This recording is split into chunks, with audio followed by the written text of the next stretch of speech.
샬롬, 하나님과 동행하는 새벽기도회 달라스 임마누엘 교회 권성철 목사입니다.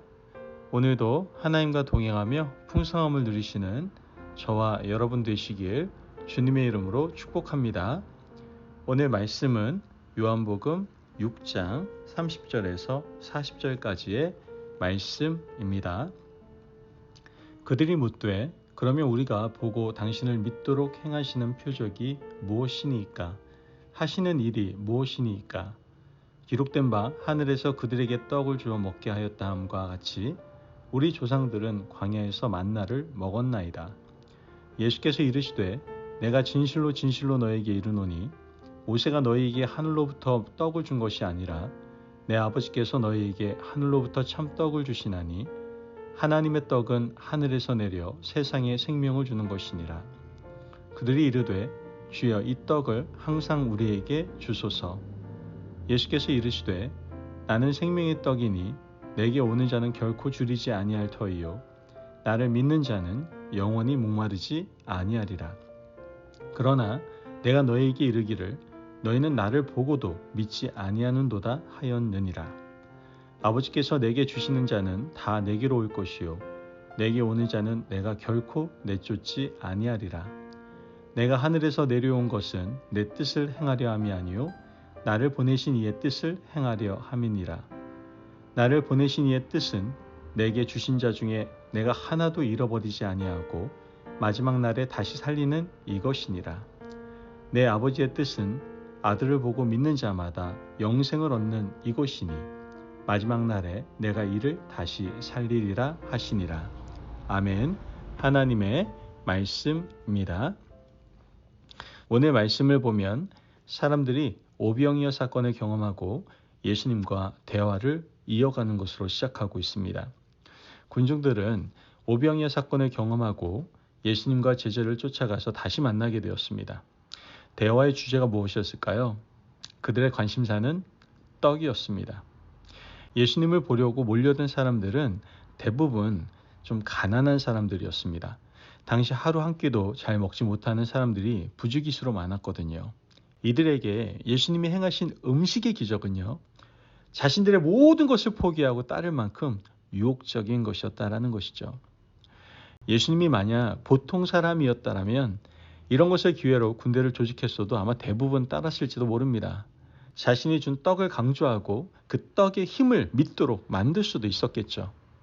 사람들의 시선과 관심이 온통 떡에 쏠려 있었고 지금도 또 한 끼를 해결해 줄 기적을 바라고 있는 사람들에게 예수님은 떡이 아닌 다른 것을 볼 수 있도록 말씀하고 계시는 것을 우리는 알게 됩니다. 오늘 본문 30절 말씀을 보면 그들이 묻되 그러면 우리가 보고 당신을 믿도록 행하시는 표적이 무엇이니까?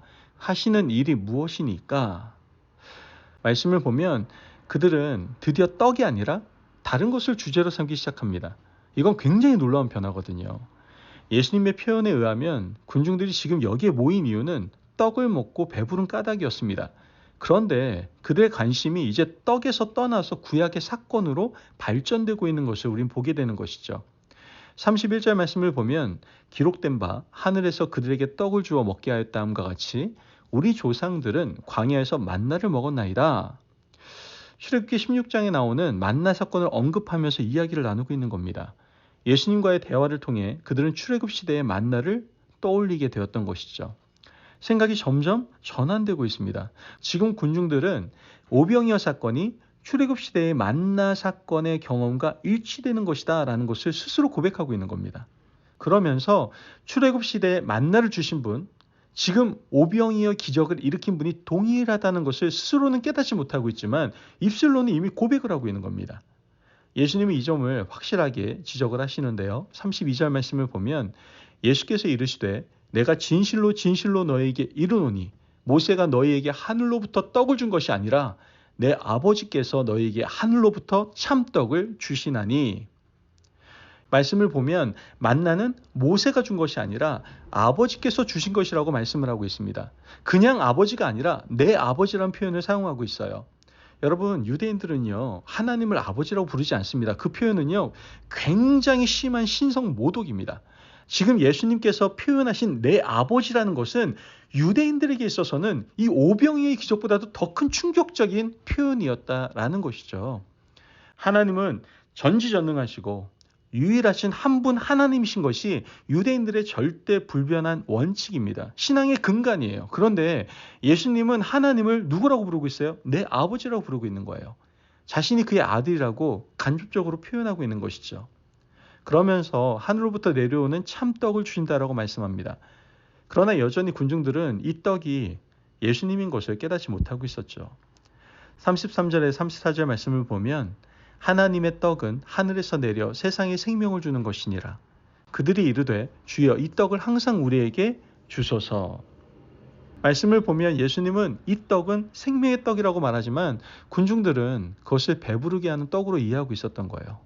그래서 예수님은요, 이제 대화의 본질적인 주제를 이끌어내시면서 직접적인 표현을 사용하십니다. 35절 말씀을 보면 예수께서 이르시되 나는 생명의 떡이니 내게 오는 자는 결코 줄이지 아니할 터이요 나를 믿는 자는 영원히 목마르지 아니하리라. 아멘.